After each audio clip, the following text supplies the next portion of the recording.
Bonjour tout le monde, mon nom est Carole. Je suis vraiment contente de pouvoir participer à cet événement-là, de faire une forme d'implication. Euh, dans le fond, c'est pour sensibiliser les gens. Et aussi, on espère que cette vidéo-là va être vue par les personnes professionnelles pour qu'ils voient un peu pas mal beaucoup le travail qu'on fait puis l'importance de ces implications-là. Donc, c'est ça. Puis moi, aujourd'hui, ben, je vais le faire sous forme de un peu de questions. Je vais poser des questions, puis on va avoir un échange là-dessus. Donc, en espérant le tout soit cool. Puis je dois avouer quand même que je suis très nerveuse parce que c'est la première fois que je fais ça. Mais ça fait partie de la réalité, c'est comme ça. Puis sans plus tarder, je vais vous présenter ma première invitée qui est Mitsu, qui est une militante. Donc, bonjour Mitsu, Salut, ça va bien? Carole. Oui, ça va. Toujours contente de te voir. C'est réciproque. Je suis vraiment contente que tu puisses partager certains de tes points de vue. Puis, je vais commencer avec ma première question. Ça fait combien de temps que tu t'impliques en santé mentale? Euh, Disons que ça doit être à peu près alentour de 2007. Oui, 2007, 2008, j'ai commencé à m'impliquer, oui. OK. Un Bon, petit peu. pas hier, hein? Non, ça va vite, le temps passe. Oui. Puis, Oui. pour quelle raison? C'est quoi qui t'a motivé à commencer à t'impliquer? Moi, j'ai toujours eu beaucoup de difficultés, surtout avec mes emplois puis tout ça, parce que j'avais de la... Je pouvais pas, en fait, dire comment je me sentais. Euh, je pouvais pas dévoiler l'anxiété puis toutes les choses que je vivais. Donc, quand j'ai eu un épisode difficile dans ma vie, puis que j'ai commencé à travailler là-dessus, euh, il y a une intervenante du suivi qui m'avait proposé, qui m'avait dit il y a un groupe, c'est des gens qui font des choses ensemble pour essayer d'améliorer les services, puis bon, tout ça, puis ils se consultent. Puis on m'a dit, il me semble que tu aurais une place là où tu t'en tirais pas mal d'être toi-même. Donc, puis c'est ça, puis elle m'a invité à rejoindre ce groupe-là. À cette époque-là, j'étais à Laval, chez ma tante, qui m'avait accueilli chez elle suite à des difficultés que j'avais eues. Donc, c'est ça, j'ai commencé à m'impliquer avec eux. Puis je me suis sentie bien accueillie. C'était des gens du Parepo qui avaient toutes sortes de difficultés eux-mêmes. Puis tout ça, mais on se retrouvait ensemble, puis on travaillait là-dessus. Puis suite à ça, j'ai eu une invitation à être formée pour devenir une représentante euh, des gens dans des lieux de concertation d'autres places. Là. OK. Puis c'est comme ça que ça a commencé. Ouais. OK. Tu as eu accès à des services pour toi avant de commencer à t'impliquer. J'avais un suivi à cette époque-là, un petit suivi. Puis moi, j'avais eu beaucoup de thérapie, j'avais fait beaucoup de démarches dans ma vie, mais là, c'est ça, à cette époque-là, ce qui m'avait vraiment aidé, c'était de pouvoir me retrouver avec des gens qui vivaient les mêmes genres de réalités, puis avec qui je pouvais échanger, puis pas avoir à cacher les difficultés que je vivais. Parce que c'était justement ça le but. Là. Donc, tes débuts ont commencé par une souffrance. Ah, c'est certain que à cette époque-là, j'avais pas mal tout perdu. Mes repères, toutes les choses. Toute ma vie, elle venait de basculer, donc c'est sûr que c'est parti de souffrance, c'est clair.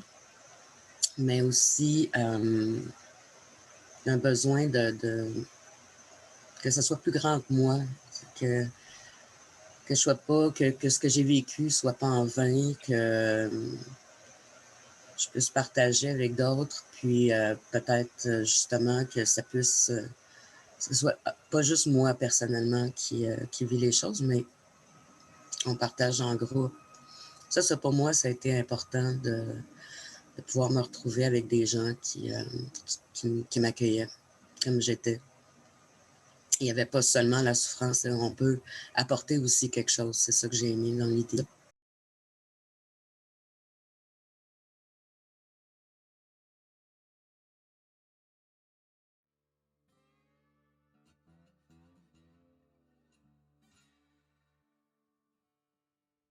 Ce qu'il faut jamais oublier, c'est que autour de ces tables-là, tout le monde était payé. Tout le monde était pas payé pour être là, mais était prêté par l'employeur. Ce qu'on comprend. Donc, tous les psychiatres, les gestionnaires, tout ça, c'était des journées qui prenaient de leur travail.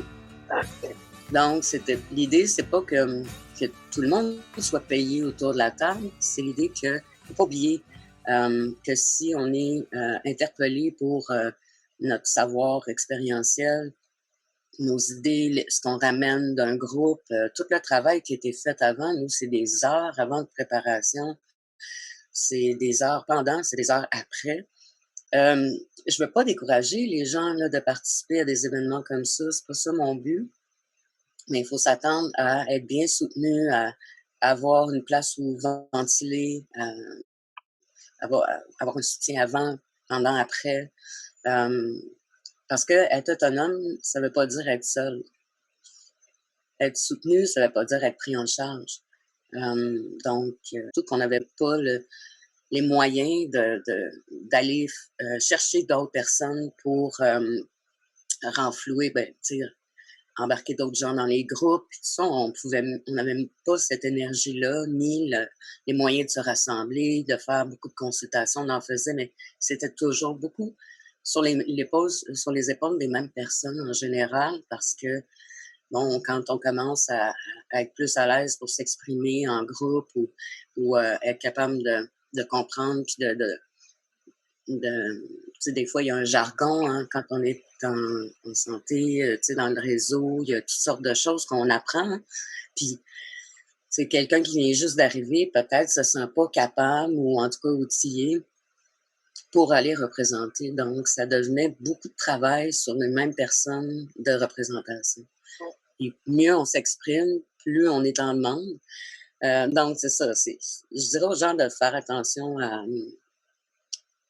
à l'épuisement qui peut survenir.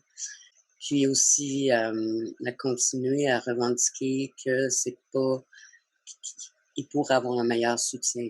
Ça, c'est clair.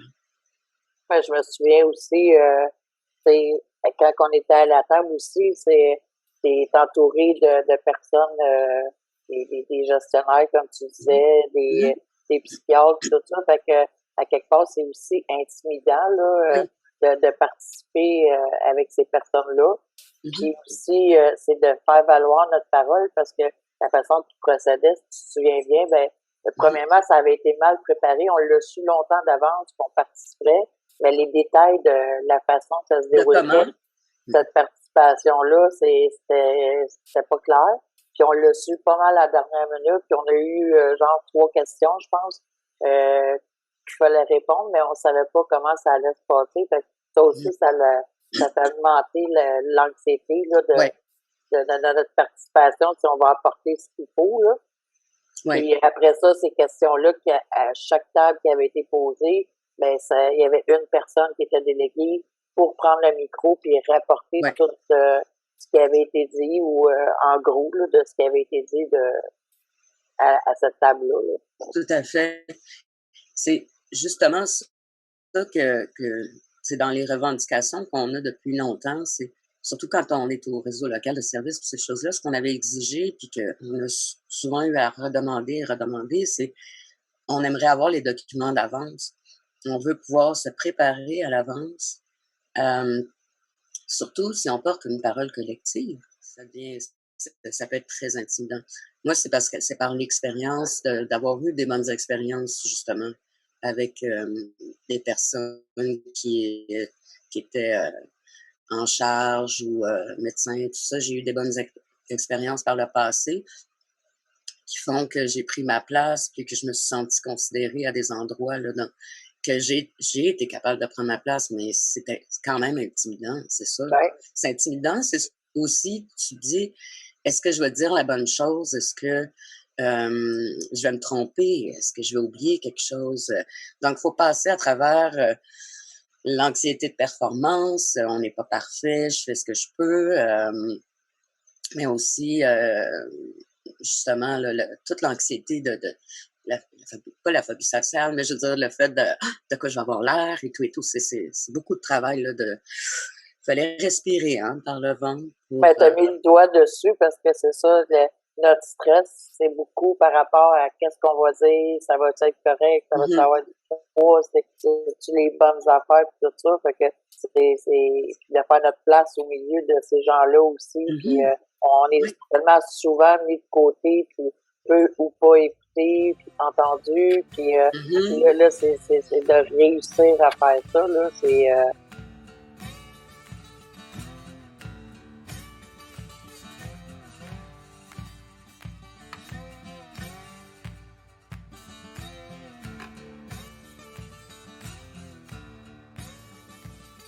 comment vois-tu le rôle et l'impact du patient partenaire? Ben, pour moi, le patient partenaire, c'est beaucoup plus, dans ma vision à moi, quelque chose qu'on voit dans la santé physique. Malgré le fait que moi, j'aimerais on sépare pas santé physique et santé mentale, parce que pour moi, c'est la santé globale. Il y a quand même une différence entre quelqu'un qui a subi une intervention à la hanche, au genou, ou qui a vécu une difficulté physique, qui est consulté pour voir comment il a été, comment les soins ont été donnés, comment ça se passe avec ça. Pour moi, il y a quand même une différence. En santé mentale, je trouve que c'est plus, c'est plus difficile de prendre individuellement les gens pour les consulter. Comme je disais, moi, j'ai participé à des choses avec l'Institut universitaire. Bon, il y a quelque chose qui est possible de faire en tant que patient partenaire, mais c'est différent, là, parce que sincèrement, là, quand on va dans des rencontres autour d'une table, un réseau local de services, des choses comme ça, être tout seul, c'est intimidant. C'est intimidant en général, c'est assez anxiogène. Puis, c'est pas pour rien qu'on a demandé souvent d'être deux, de pouvoir être deux représentants. Pourquoi? Parce qu'on porte ensemble le message, on peut se compléter, on peut se soutenir. S'il y a des sujets abordés, on peut, suite à ça, s'en reparler. On n'est pas laissé seul là-dedans. Mais si tu es patient partenaire, tout seul, autour d'une table, avec des médecins, des psychiatres, admettons, des sortes de professionnels qui ont leur langage, ça peut être très intimidant. Puis si on est patient d'un endroit, ça peut être plus difficile aussi de faire des commentaires ou de dire des choses qui vont à l'encontre de l'établissement ou de l'endroit où on est. C'est touché. Français, ce serait plus. En fait, c'est un défi, je dirais, là, de s'exprimer quand on a quelque chose à perdre. Je sais pas comment expliquer. Mais si on est comme un groupe, pour moi, c'est complètement différent. Quand c'est une parole plus collective, moi, j'ai le groupe derrière moi quand je vais représenter. Je le sais que il y a des gens qui me soutiennent, on s'est rencontrés avant, on a essayé de faire du sens avec ce qu'on voulait dire. Je sens qu'il y a un groupe avec moi, derrière moi. Tandis que quand tu es pris seul comme un patient partenaire, ça a beaucoup de valeur. Là. La question n'est pas de dire qu'une chose est meilleure que l'autre, mais c'est incomplet pour moi. Et on peut aller chercher la vie individuellement d'un patient partenaire, OK, sur certaines choses, mais de là à dire que cette personne-là représente les autres, là, c'est là où je suis pas d'accord. Parce que dans le fond, un avis individuel. C'est une personne qui s'exprime sur un sujet en particulier. Donc, c'est ça, c'est différent. Pour moi, c'est différent. Ce que j'entends, c'est oui, ça a son importance, Oui. mais on peut pas égaler ça à une parole collective. Non, c'est ça. C'est que ça va faire partie. On peut inclure ça avec la parole de d'autres. Puis là, ça devient. Parce que l'idée, c'est pas qu'il y ait des gens représentés puis d'autres non. C'est pas l'idée, c'est pas ça. C'est moi, dans le fond, j'aimerais que tout le monde soit entendu, qu'il soit patient partenaire, qu'il soit dans un comité d'usagers, qu'il soit dans un groupe comme nous on connaît, qu'il soit plus dans l'alternative ou non, qu'il travaille ou non. On a toutes des réalités différentes. Mais c'est ça, c'est que pour que ça soit une parole collective, il faut qu'il y ait aussi un groupe qui vient supporter ou compléter ou supporter ce que les autres patients partenaires vont faire.